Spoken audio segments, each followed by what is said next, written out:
یہ نظم ضیاء صاحب نے پہلی مرتبہ 1972 میں جب ضیاء محی الدین شو شروع ہوا یا 73 میں، تو انہوں نے پڑھی تھی ایک اپنے پروگرام میں، اور یہ پہلی مرتبہ ہوا کہ پاکستان میں نون میم راشد کا کلام، جو بہت ہی مشکل شاعر سمجھے جاتے تھے اور آزاد شاعری کرتے تھے، ان کا کلام سننے میں آیا لوگوں کے، اور وہ نظم آج تک جو اس وقت نئی نسل ہے وہ بھی اسی نظم کے ساتھ ضیاء صاحب کو منسوب کرتی ہے، علاوہ ان کے اور کام کے، لیکن یہ نظم جو ہے یہ ایک لحاظ سے ان کے دل میں ایک ترانے کا مقام رکھتی ہے۔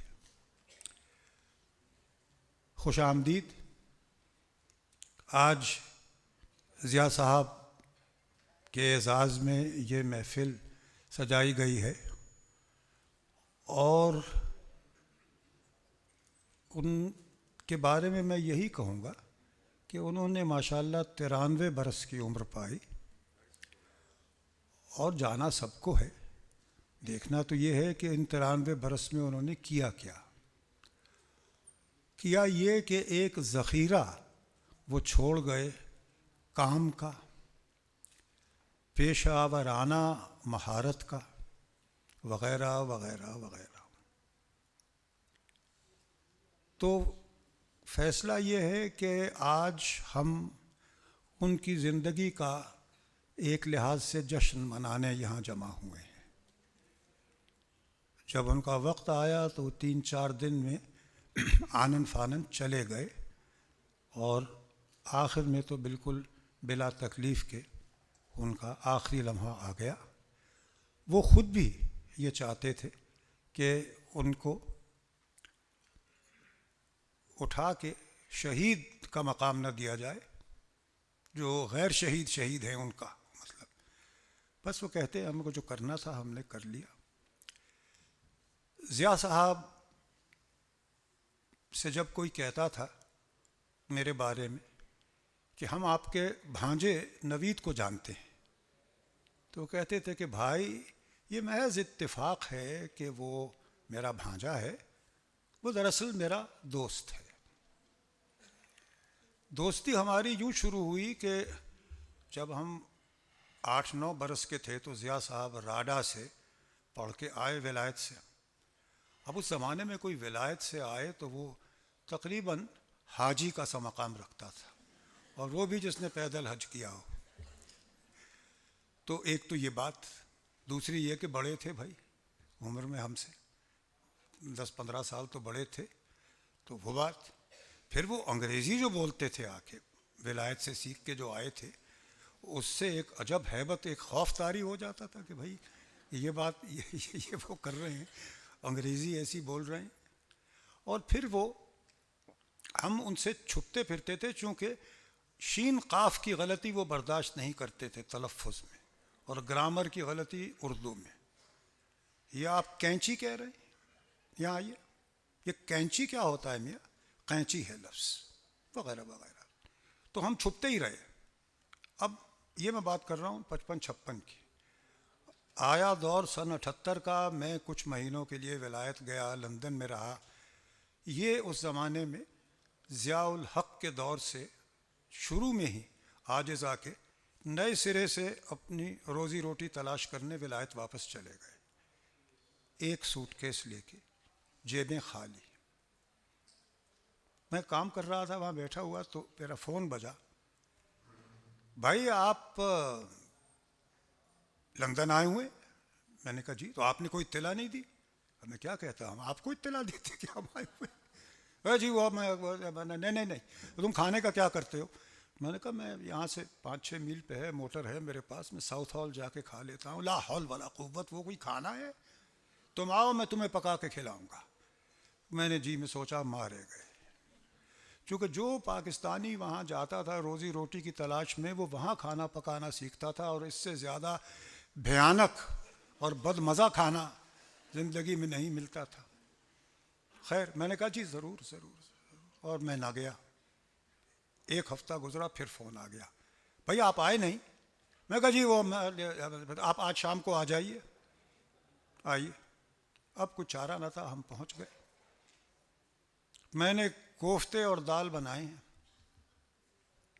بہتر زہر مار کر لیں گے دل میں سوچا. وہ جو پہننے والا, یقین مانیے میں نے چکھا تو انگلیاں چاٹنے کو جی چاہا. اور دال جو چکھی مجھے آج تک یاد ہے, اس میں انہوں نے ایسے قاعدے کا زیرے اور لہسن کا بگھار دیا تھا کہ واہ. اور کوفتے کا شوربہ ایسا نپا تلا جو ان کی والدہ کا نسخہ تھا, پرانا قصور کا نسخہ, جو قصور سے تعلق تھا نا ان کے والدین کا. بہت سے لوگ سمجھتے ہیں کہ وہ لکھنؤ سے تھا یا کہنے, وہ نہیں تھا, سب خالص پنجابی تھی. تو وہ جب میں نے کھانا چکھا تو میں نے کہا بھائی یہ تو کام کے آدمی, ان سے کچھ تعلق بڑھانا چاہیے. لہٰذا وہاں سے بیٹھے گپ شروع ہوئی تو مجھے حیرت ہوئی کہ وہ اپنے بہت لیے دیے رکھتے تھے اپنے آپ کو, ساری عمر زیادہ بات چیت نہیں کرتے تھے, خصوصاً اپنے بارے میں تو بالکل نہیں کرتے تھے. تو انہوں نے بات چیت شروع کر دی کہ میں آج کل کیا کر رہا ہوں, کیسے کر رہا ہوں. ایک نیا پروگرام میں نے تجویز کیا ہے سینٹرل ٹیلی ویژن کو. تو وہاں سے ہماری دوستی شروع ہوئی. تو وہ آخری دن 13 فروری 2023 تک وہ دوستی جاری رہی, بہت قریبی دوستی. میرے قریب ترین دوستوں میں سے تھے, میرے یہاں ہی ٹھہرتے تھے جب لاہور آتے تھے. اور اتنا کچھ میں نے سیکھا ان سے کہ ایک دن میں مجبور ہو گیا ان کو کہنے پہ, میں نے ان کو کبھی لاجواب نہیں دیکھا تھا. اس دن بیٹھے ہوئے تھے میرے یہاں, خاموشی تھی, کوئی بات نہیں ہو رہی تھی. میں اپنا لیپ ٹاپ دیکھ رہا تھا اور یہ اپنی 5 بجے کی چائے کا پیالہ پی رہے تھے. تو میں نے کہا حضور آپ کے بارے میں کسی نے شکایت کی ہے. تو کہتے ہیں اچھا کیا؟ میں نے کہا وہ کہتے ہیں کہ آپ میری طرح سے بولتے ہیں.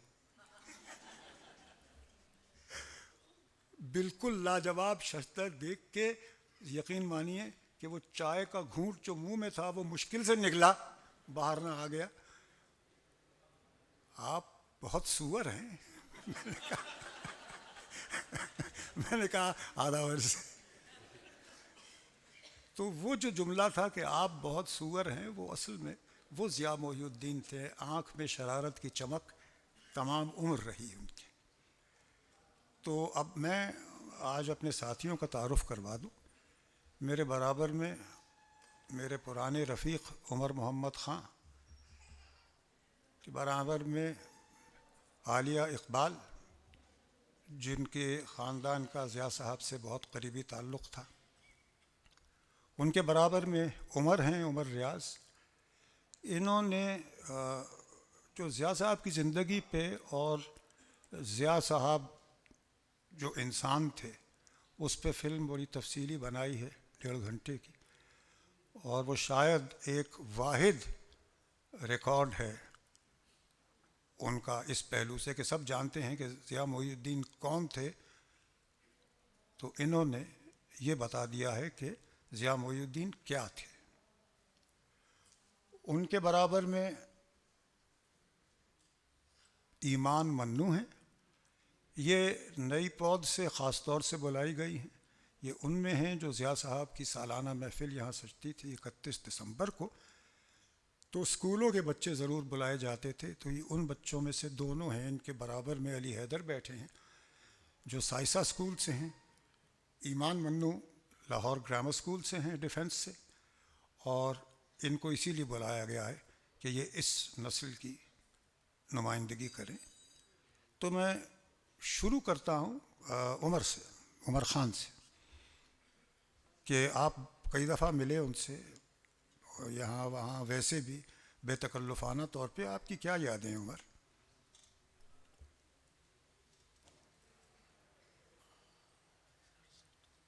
1969 ضیاء صاحب نئے نئے آئے ہوئے تھے. میں گورنمنٹ کالج لاہور میں انگلش ڈپارٹمنٹ میں انگلش ذرا اونچا بولنا, وہ یہ مائک پاس کر دو. ہاں مائک کے پاس آ جانا, ذرا اونچا کر دیں ان کا. گورنمنٹ کالج میں انگلش ڈپارٹمنٹ میں ماسٹرز کر رہا تھا. تو وہاں ضیاء صاحب کو مدعو کیا گیا کچھ بولنے کے لیے. ضیاء صاحب آئے, انہوں نے انگریزی جس طریقے سے بولی, اور یہ جو باتیں کر رہے تھے اس میں کرتے کرتے انہوں نے یہ کہہ دیا کہ پاکستان میں لاہور میں, یہ مجھے یاد نہیں رہا کہ انہوں نے کہا کہ یہاں جو ہے ثقافتی روایت نہیں ہے کوئی اس کی ڈرامہ کرنے کی. یا وہ مجھے آگ لگ گئی.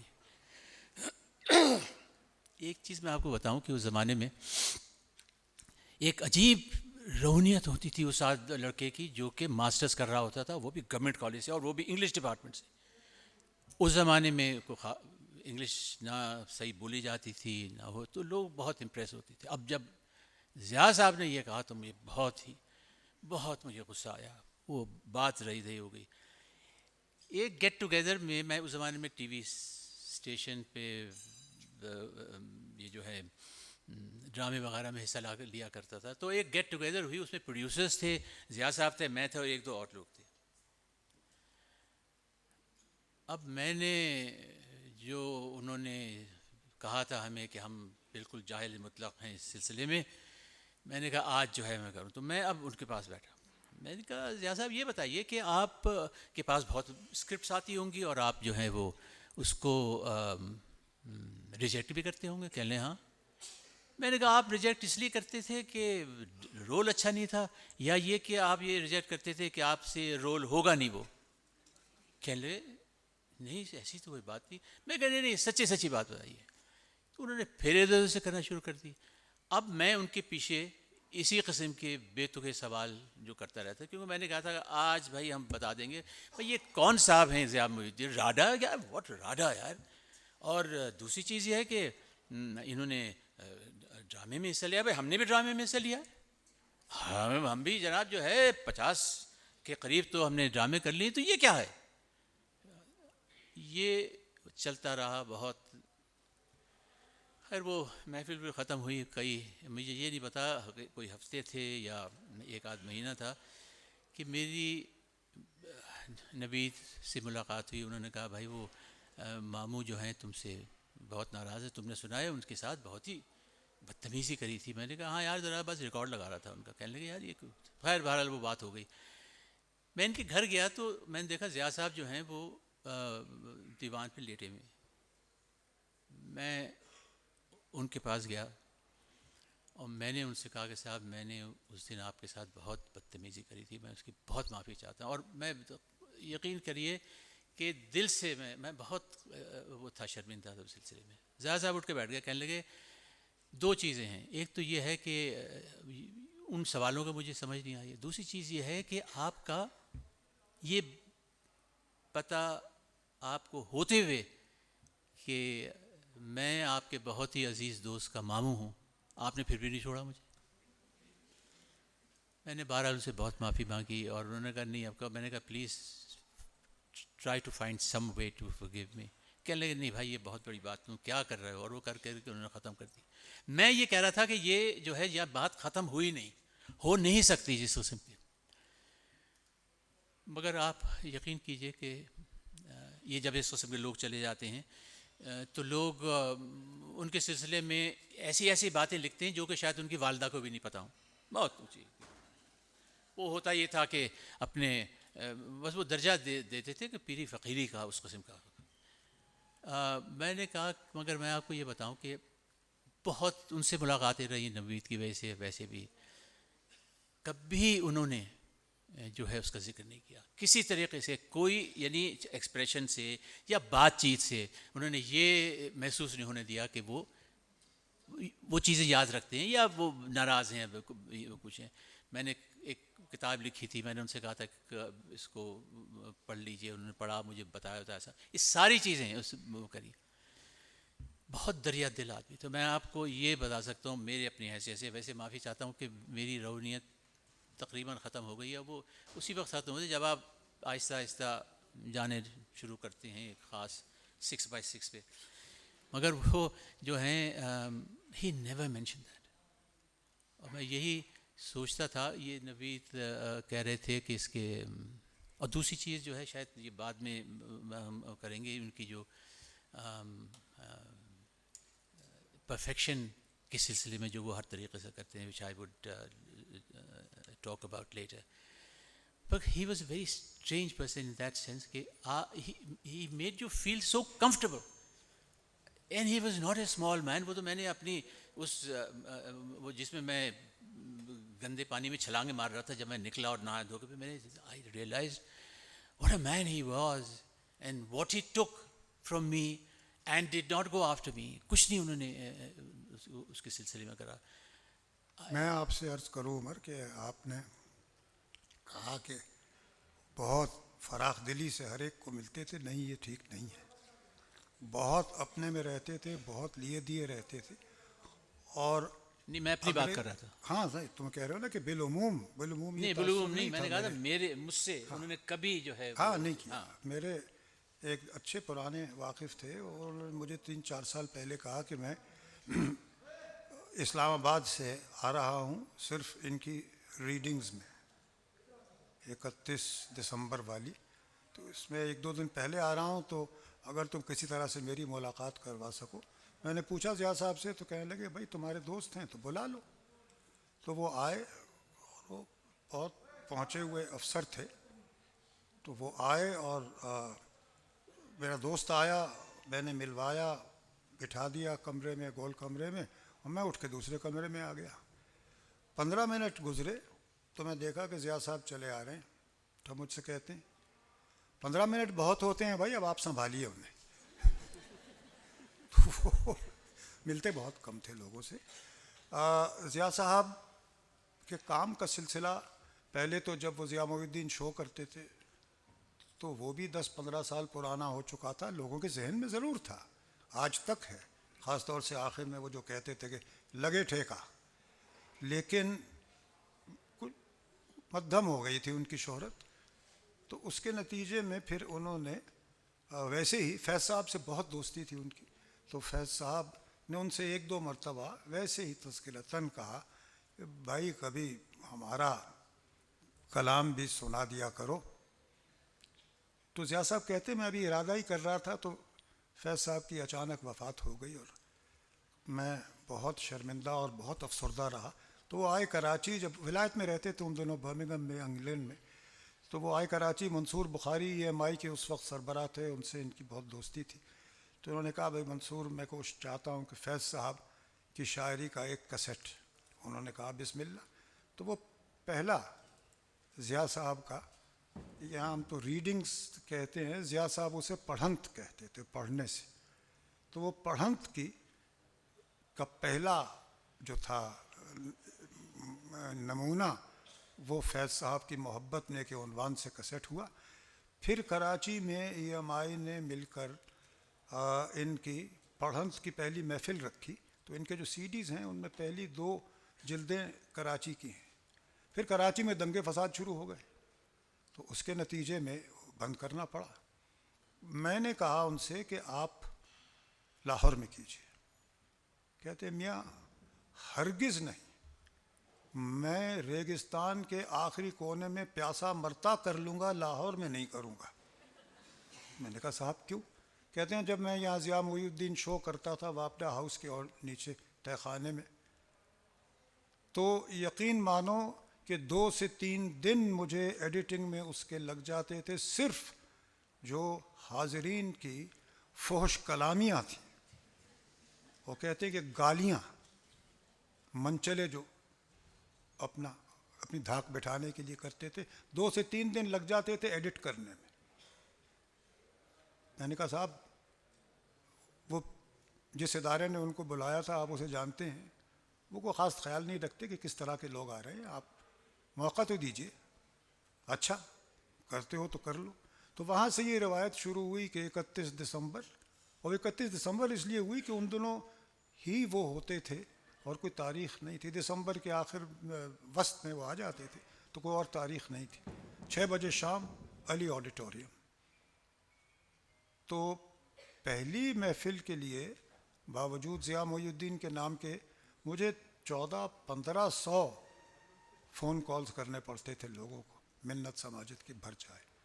تو پہلا ہوا اچھا ہو گیا، پھر وہ کچھ قائل ہوئے، اور وہاں سے پھر یہ 31 دسمبر کی پڑھنت کا سلسلہ جاری رہا.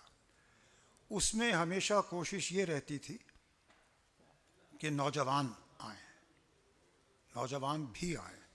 تو اسکولوں سے خاص طور سے کہا جاتا تھا کہ آپ اپنے طلباء کو بھیجیے، ٹولہ بھیجیے ان کا. تو مختلف اسکولوں سے بچے آتے تھے، اور وہ سب کے سب سامنے بالکل اسٹیج کے بالکل جیسے یہ جگہ ہے وہ یہاں بیٹھتے ہیں.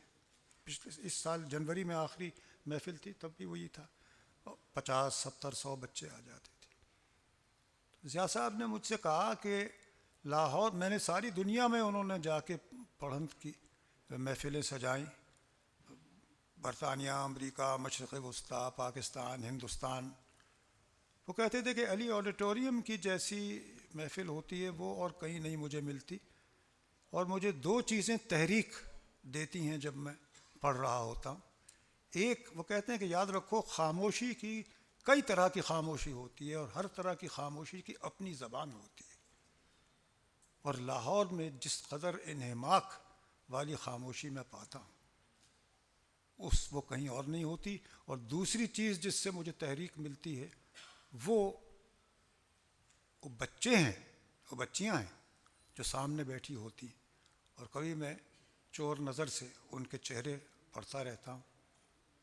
تو جس غور سے اور جس تمیز سے مجھے سنتے ہیں اس سے میرا دل بہت خوش ہوتا ہے.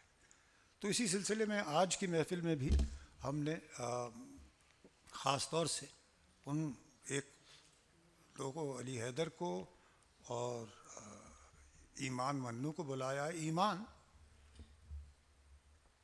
ہاں جی. آپ نے جب پہلی مرتبہ آپ کی استانی نے آپ سے کہا کہ آپ بھائی تم جاؤ گی وہاں پہ سب کے ساتھ مل کے، تو کیا خیال آیا؟ میں نے ضیاء صاحب کا نام پہلی بار سنا تھا جب میں 14 سال کی تھی. ہماری استانی نے ہمیں زوم کال پر بلایا کیونکہ تب کووڈ والے سال تھے. تو انہوں نے ہمیں ہیملیٹ کی سلیلوکوئی سکھانے کی کوشش کی. آخر کار انہوں نے ہار مان لی، اور انہوں نے ہمیں بس ضیاء محی الدین کی یوٹیوب پر ایک لنک بھیج دی تاکہ ہم ان کو سن لیں، سمجھ جائیں. لیکن اس کو دیکھنے سے مجھے اتنا سمجھ نہیں آیا کہ وہ ان کا نام اتنا بڑا، انڈسٹری میں ان کا نام اتنا بڑا کیوں ہے، کہ وہ ان کی اتنی خاص بات تھی کیا. لیکن پھر مجھے ان کو 2021 میں لائیو دیکھنے کا موقع ملا ادھر الحمرا میں ہی، اور ادھر دیکھنے سے مجھے اصل میں سمجھ آئی تھی کہ اداکار بننے کا مطلب ہوتا کیا ہے. مجھے صحیح سے سمجھ آ گئی تھی کہ اداکار بننے کا مطلب ہوتا کیا ہے ان کو لائیو سننے سے. اور تبھی سے میں بس ان کی او میں ہوں، کیونکہ there was no one like Zia محی الدین صاحب. ان کی طرح جس طرح وہ ریسائٹ کرتے تھے کوئی اور نہیں کر سکتا تھا. اور میرے خیال میں جس طرح ان کی شاعری، چاہے مجھے اردو جو جس زبان میں وہ بول رہے تھے چاہے مجھے سمجھ بالکل نہ آئے، جس طرح وہ ریسائٹ کرتے تھے، جس طرح وہ ہر لفظ کے بعد پاز لیتے تھے ڈیلیبریٹلی، جس طرح وہ اپنی وائس کو اونچ نیچ کر کے، جس طرح وہ آہستہ ہوتے تھے یا اونچی آواز میں بولتے تھے تاکہ امپیکٹ آئے، تاکہ صحیح سے سمجھ آئے کہ میں بولنا کیا چاہتا ہوں.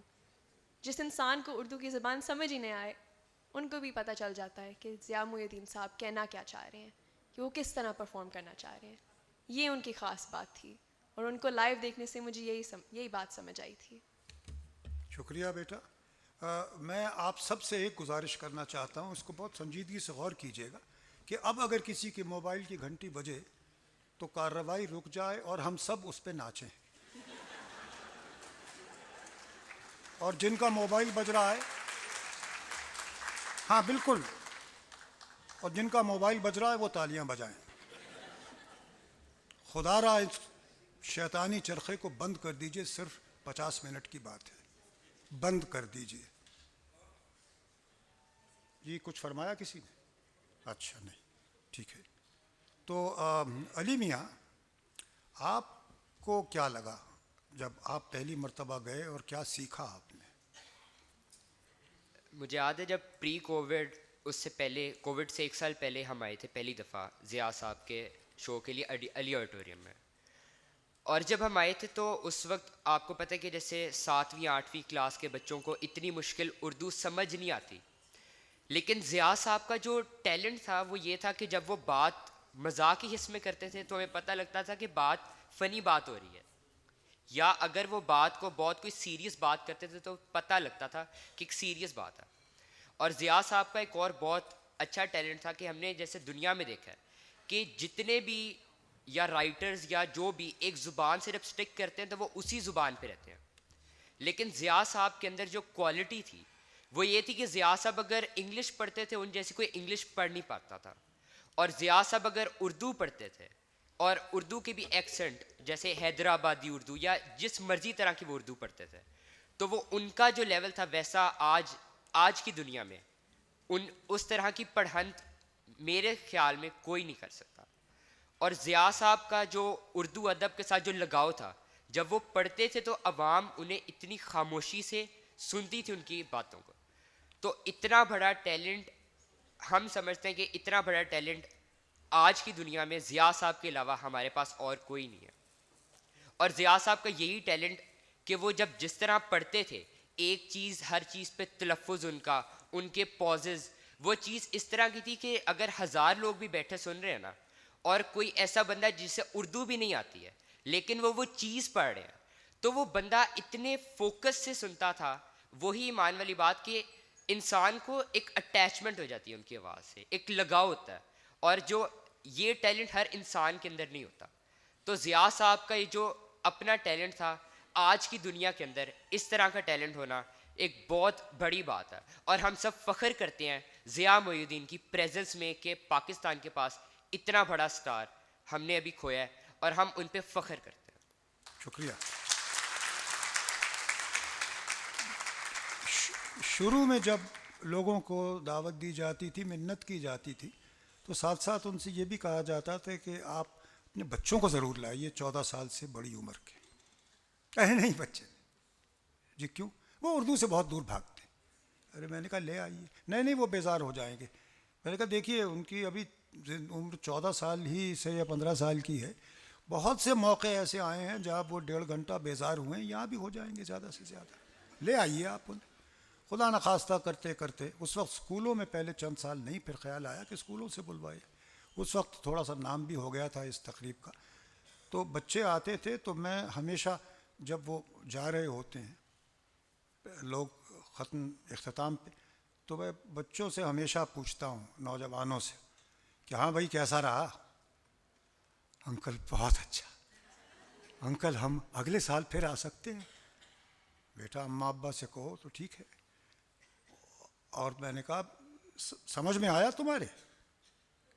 انکل بالکل پوری طرح تو نہیں آیا لیکن مزہ بہت آیا. نون میم راشد کی یقین مانیے جتنی بچوں نے تعریف کی ہے، اور وہ حسن کوزاگر جیسی مشکل نظموں کی، انکل حسن کوزاگر بڑا اچھا تھا. میں نے کہا بیٹے وہ تو کیا محسوس ہوا؟ انکل یہ بھی نہیں کہہ سکتے لیکن بس اچھا لگا. تو یہ بھی مغالطہ ہے کہ بچے جو ہیں وہ اردو سے دور بھاگتے ہیں. ان کی حوصلہ افزائی کرو کہ مزید دور بھاگ جائیں، ان کو وہ نہ کرو. عالیہ، آپ کے خاندان سے ضیاء صاحب کا بہت پرانا تعلق، بڑا قریبی تعلق. تو آپ کی والدہ سے، آپ کی خالہ ماموں وغیرہ سے ان کا رابطہ. آپ تو عمر کی نسل سے ہیں، تو آپ کی کیا یادیں ہیں ضیاء صاحب کی؟ اس وقت وہی گھبراہٹ ہو رہی ہے جو ضیاء صاحب کے آمنے سامنے بیٹھ کے ہوا کرتی تھی، کیونکہ نوید بھائی نہ صرف ان کی طرح بولتے ہیں مگر ان کی طرح تلفظ پہ ٹوکتے بھی ہیں. تو یہ ذمہ انہوں نے اب لے لیا ہے. پہلے سے تھا. اب آپ ہی رہ گئے. مگر یہ ضیاء صاحب کا پیار کرنے کا، پیار دکھانے کا طریقہ تھا، یہ سمجھ میں آ گیا تھا ہمیں. دل میں بہت کچھ ہوتا تھا، بات کرنا چاہتے تھے، ان سے بہت کچھ کہنا چاہتے تھے، بٹ جھجک اتنی ہوتی تھی کہ ایک جملہ ہی مکمل نہیں ہوتا تھا، کیونکہ اس پہ فوراً ٹوک دیا جاتا تھا کہ رقم نہیں ہے رقم ہے، لیکن برس نہیں ہے برس ہے، تو بندے کا دماغ ہی چکرا جاتا تھا. ایز نوید صاحب سیڈ، میرے خاندان کا بہت پرانا اور گہرا تعلق رہا ہے ضیاء صاحب کے ساتھ. میں بچپن سے ان کی کہانیاں سنتی آ رہی ہوں. کل میں نے بہت اصرار کر کے اپنی امی سے چند جملے لکھوائے ہیں، کیونکہ میری امی، میری خالہ، میرے ماموں، اس وقت ان کا ضیاء صاحب کے ساتھ رہا. یہ شاید ضیاء صاحب کی زندگی کا ایک دور ہے جس کے بارے میں لوگوں کو کم معلوم ہے. It's the early part of his life. یہ جس وقت سن 55 میں راڈا سے آئے تھے، تو اس کے بعد اس کے بعد کے سالوں کی یہ بات کر رہی ہیں. تو یہ کراچی سے کل ہماری والدہ نے لکھ کے کچھ جملے بھیجے ہیں جو ان کو یاد تھا اس زمانے کے بارے میں. ضیاء بھائی, as I called him, returned to Pakistan after graduating from RADA in the mid-50s. He came with a burning ambition to establish professional theatre in Pakistan. Though his home was Lahore, he chose Karachi because there were several active amateur theatre groups there. He eventually joined the Karachi Arts and Theatre Society, known as CATS, rather than the rival Clifton Players, which consisted mainly of Englishmen living in Karachi. That's where he met my beloved sister, Sarwar Apa, who was a member of CATS. They were married in 1957 and had 2 beautiful sons, Minos and Risha. In 1958, Zia Bhai staged his first major production, Romeo and Juliet. Technically, it would be classified as an amateur production because the actors were not paid, but in every other way, it was rigorously professional.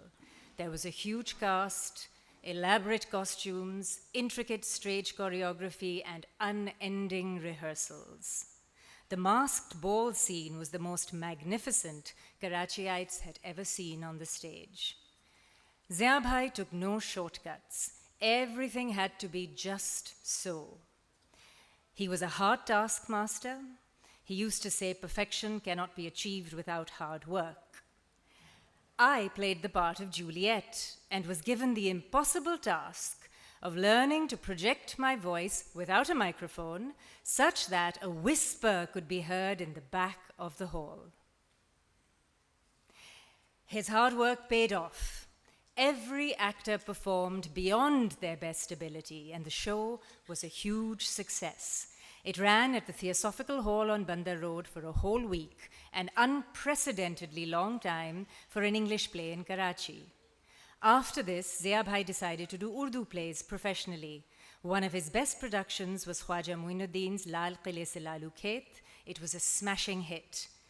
Big companies sponsored the show, tickets were sold, and Zia Bhai and his actors were paid.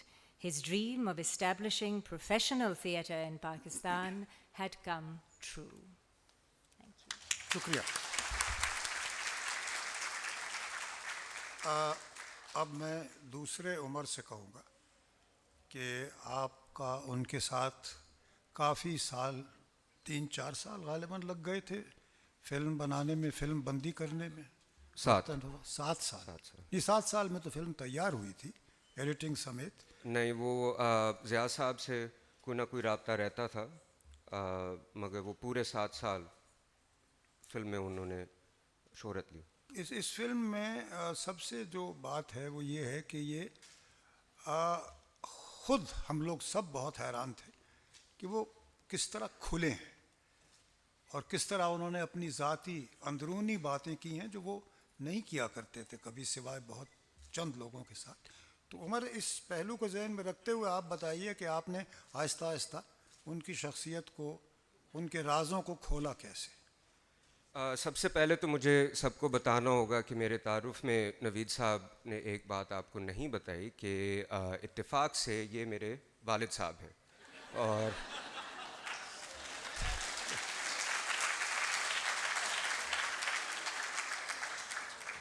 اور ضیاء صاحب ان کے ماموں تھے تو ہم ان کو دادا ماموں بلاتے تھے اور وہ ہمارے ساتھ لاہور میں رہتے تھے. اور یہ سوشل میڈیا کے زمانے سے مطلب بہت دیر پہلے تھا. آج کل کے اداکار جو آپ سیلیبریٹیز بھی کہہ لیں, اداکار کہہ لیں, سب آپ سوشل میڈیا پہ ان کے بارے میں سن سکتے ہیں, سیکھ سکتے ہیں, ان کو میسج بھی کر سکتے ہیں. تو میرے بچپن میں وہ اداکار تو بچہ نہیں دیکھتا, وہ سٹارز دیکھتا ہے. اور اس کی وجہ سے میں ان سے ہمیشہ, میری عمر تقریباً 40 سال کی ہو گئی ہے, اور آخری دفعہ میں ان سے ملا تھا ان کی وفات سے میرے خیال میں 2-3 ہفتے پہلے, اور ایک وہ ڈر ہمیشہ رہتا تھا. تو اور ضیاء سب سے, جس کو ہم انگریزی میں شو بزنس کہتے ہیں, ضیاء صاحب نے مجھے میرا سب سے پہلا کام دیا کہ جب میں بچہ ہوتا تھا, ان کے جو پڑھان کا سلسلہ ہوتا تھا علی آڈیٹوریم میں, تو ان کی جو 5 بجے کی چائے ہوتی تھی وہ شو سے پہلے ہوتی تھی. اور اگر آپ نے ضیاء صاحب کی شخصیت کو سمجھنا ہو, وہ 5 بجے کی چائے تھی, وہ 4:45 کی چائے نہیں تھی, وہ 5:05 کی بھی چائے نہیں تھی, ہمیشہ چائے. تو میرا 5:01 کی بھی نہیں ہاں, تھی, وہ کہہ دیتے تو تھے. ایک بہت ذمہ داری تھی میرے لیے, میں کوئی 8-9 سال کا ہوں گا, کہ میں ان کی چائے اٹھا کے لے کے جاؤں اور وقت پہ پہنچاؤں.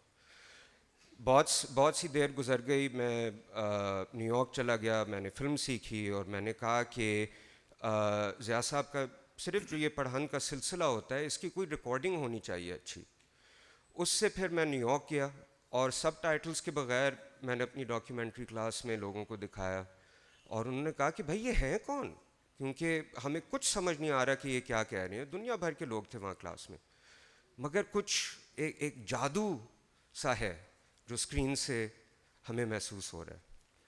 تو پھر میں 2 زاویے تھے, ایک تو ضیاء صاحب میرے دادا ماموں جن سے میں بہت ڈرتا تھا, اور پھر ضیاء صاحب نے اتنی دیر ہیملیٹ کا کردار ادا کیا, شائلاک کا کردار کیا, ضیاء صاحب کا فیض صاحب کا روپ لیا, غالب کا روپ لیا, نور میم راشد کا روپ لیا اسٹیج پہ, فلم میں, تھیٹر میں. مگر جس کردار کا نام ضیاء محی الدین تھا وہ کون تھا, اور اس وقت وہ کون ہے. تو میں ان کے پاس نیپا میں گیا کراچی میں, جب میں چھٹی پہ تھا فلم اسکول سے, اور میں نے ان کا انٹرویو لیا. اور ایک انٹرویو گیا, اگلے سال ایک اور انٹرویو لیا, ایک اور انٹرویو ہو گیا. 3 سال گزر گئے, تقریباً 6 گھنٹے کے انٹرویوز ہو گئے مگر مجھے ایسا لگا کہ جب میں ضیاء صاحب سے نیپا کے ان کے دفتر میں بھی بات کر رہا ہوں کہ کوئی اسکرپٹ کی ادائیگی کر رہا ہے, کہ کوئی مجھے یہ نہیں بتا رہا کہ میں یہ ہوں. اور اس کی وجہ یہ تھی کہ ضیاء صاحب جو کردار ضیاء محی الدین تھا اس کے بارے میں وہ سب سے کم ادائیگی کرنا چاہتے تھے. تو پھر میں نے یہ کیا کہ ضیاء صاحب, شاید ہمارے معاشرے میں کچھ لوگ ماشاء اللہ کے نے زندگی میں 3 شادیاں کیں, اور میں ان کی بیویوں کے پاس چلا گیا کہ جی آپ مجھے ذرا بتائیے کہ ضیاء صاحب کون تھے اور آپ کا کیا تجربہ رہا ان کے ساتھ. اور ایک وقت پہ نہیں تھی, میں یہ بھی بتاؤں جن کو ایک کے بعد ایک. تو انہوں نے جو کہنا تھا وہ کہہ دیا. اور میں نے ایک دن کہا کہ ضیاء صاحب ہم نے کچھ فوٹیج لی ہے, وہ میں آپ کو بس دکھانا چاہتا ہوں اور میں آپ کا ریئیکشن لینا چاہتا ہوں. اور میں نے ان کے 3 بیویوں کے انٹرویو ساتھ ایڈٹ کر کے ان کو بیٹھ کے دکھائے, اور ضیاء صاحب بیٹھے. اور پھر پہلی دفعہ تقریباً 5 سال گزر گئے تھے اس پروجیکٹ کو شروع کیے ہوئے. میں نے دیکھا کہ سرور بیا جن کو بلاتے تھے, ان کی پہلی بیوی جو تھیں, ان کی باتوں پہ بڑا ہنسے, بڑا محظوظ ہوئے. ناہید صدیقی کی باتیں, اور اس کے بعد فیض صاحب کی نظم فلم میں چلتی ہے چلو پھر سے مسکرائیں, اس پہ پھر جو ایک چیز جو میں نے اتنے سالوں میں نہیں دیکھی, ایک آنسو نکلا, اور پھر ایک آنسو نکلا تو دوسری آنکھ سے بھی ایک اور آنسو نکلا. اور ضیاء صاحب یہ نہیں دکھانا چاہتے تھے کہ میں اپنے آپ کو روک نہیں سکتا, تو انہیں ایک ٹشو نکالا اور بس یہ ایسے کیا. ضیاء صاحب کے کردار کے بارے میں ایک چیز جو میں نے سیکھی فلم میں اور جو انشاءاللہ ہم چاہیں گے کہ جو ہماری نئی نسلیں ہیں اس تہذیب میں اور اس ملک کے کردار جو ادائیگی میں آئیں گی، کہ ایک لفظ میں ضیاء محی الدین اداکار کے بارے میں کہوں وہ یہ ہے معیار.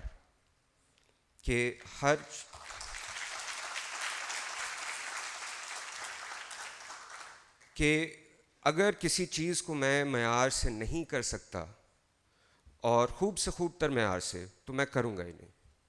اور شاید کوئی اداکار یہاں بیٹھے ہوں ان کو پتہ ہے کہ معیار ایک دفعہ آپ کی ایک خواہش ہو ایک معیار تک کام کرنے کی تو وہ آپ کے اندر جذب نہیں ہو جاتی کبھی، اس کے طرف آپ کو ہمیشہ جستجو کرنی ہوتی ہے. کچھ دن سٹیج پہ آپ پلے کر رہے ہیں، آپ وہی کردار، وہی لائنیں، وہی اسکرپٹ، کچھ اچھے دن ہوں گے کچھ برے دن ہوں گے. اور 93 سال کی عمر تک تقریباً ان کی وہ جستجو چلتی گئی. اور میں صرف ختم کرتے ہوئے یہ کہوں گا کہ آپ نے ہمارے خاندان کے بارے میں اتنا سن لیا ہے کہ اگر مصرع یا شعر کا تلفظ یا اس میں کوئی غلطی ہو جائے تو کافی تفتیش ہوتی ہے. تو تاکہ میری نہ ہو مال روڈ کے ٹریفک میں اس محفل کے بعد، نوید صاحب میں نے آپ کو ضیاء صاحب غالب کا شعر بہت مصرع بہت کہتے تھے، تو آپ ایسا کریں کہ آپ کہہ دیں. بس ہجوم نا امیدی خاک میں مل جائے گی، وہ جو ایک لذت ہماری سعی بے حاصل میں ہے. ضیاء صاحب نے کہا تھا کہ یہ شعر میری زندگی کا حاصل ہے. غالب کے عاشق تھے، پجاری تھے. بس ہجوم نا امیدی خاک میں مل جائے گی، وہ جو ایک لذت ہماری سعی بے حاصل میں ہے. کہ جب وقت آئے گا، یعنی جب میرا وقت آئے گا تو وہ جو ایک لذت بے حاصل کوشش کی ہے زندگی بھر وہ بھی چلی جائے گی. یہ اس کا مفہوم تھا بہت زیادہ. اور جہاں تک ان کی ہر چیز کی نوک پلک صحیح ہونا، ضیاء صاحب نے بہت سی چیزیں، بہت سی عادتیں اپنے والد صاحب سے لی. والد صاحب کو بہت مانتے تھے، اور ان کی جو کتاب ہے کیرٹ از اے کیرٹ، اس میں ساری کتاب میں بہت اچھے مضامین انہوں نے لکھے ہیں. لیکن جو اپنے والد پہ لکھا ہے، شاید اس لیے کہ وہ میرے نانا تھے، تو میں جانتا تھا دونوں کے رشتے تعلق کو، وہ سب سے زیادہ دل کو لگا ہے میرے. تو اب میں سوائے اس کے کہ وقت ہمارا ختم ہوا چاہتا ہے، اور مزید کوئی بات اگر شروع ہوئی تو پھر ہم آگے گزر جائیں گے وقت سے. 4 بجے کے وقت سے 2 منٹ رہتے ہیں 4 بجنے میں. تو میں ان کی پروفیشنلزم کی ایک بات کر دوں کہ جب ان کی آخری بیماری ہوئی وہ وائرس تھا. یہاں لاہور سے گئے ہیں 27 جنوری کو، اور ان کو شروع فروری میں آنا تھا، تو ان کو بہت برا وائرس ہو گیا، نہ آ پائے. یہ عدیل بیٹھے ہیں، میں ان سے کہہ دوں بیٹھے ہیں یا نہیں بیٹھے ہیں؟ نہیں بیٹھے ہیں. اچھا، کہ ان کو جب ایک پروسیجر کے لیے آغا خان ہسپتال کے تھیٹر میں لے جایا جا رہا تھا، تو انہوں نے اپنے ڈاکٹر سے جو ساتھ ساتھ چل رہا تھا کہا، ڈاکٹر صاحب مجھے 18 تاریخ کو فیض میلے میں شامل ہونا ہے، مجھے ٹھیک کر دیں گے؟ اور ٹھیک کرنے کی بات ہوئی کہ وہ یہاں پہ وہ اور میں ایک جگہ اچھا کھانا کھا کے اس ریستوران کا زینہ اتر رہے تھے کہ میری ایڑی اٹکی ایک سیڑھی کے ایک کونے پر، اور میں آگے کو گرا، اور آگے میرے ضیاء صاحب تھے، میں ان پہ گرا، اور میرے اور اپنے وزن سمیت وہ سیڑھی پہ گرے، اور ان کے منہ سے آواز نکلی آہائے. اب وہ کبھی درد ظاہر نہیں کرتے تھے. میں نے کہا بہت گڑبڑ ہو گئی. خیر گھر آئے، میری بیگم انہیں لے گئیں نیشنل ہاسپٹل، ایکس رے ہوا، معلوم ہوا یہاں سے بازو کی ہڈی یوں ٹوٹ گئی ہے، بالکل یوں. اس نے کہا ڈاکٹر نے آپ صبح 11 بجے آ جائیے. تو جو آرتھوپیڈسٹ ہیں ان سے میں نے آپ کا وقت لکھ دیا ہے. تو جب وہ ڈاکٹر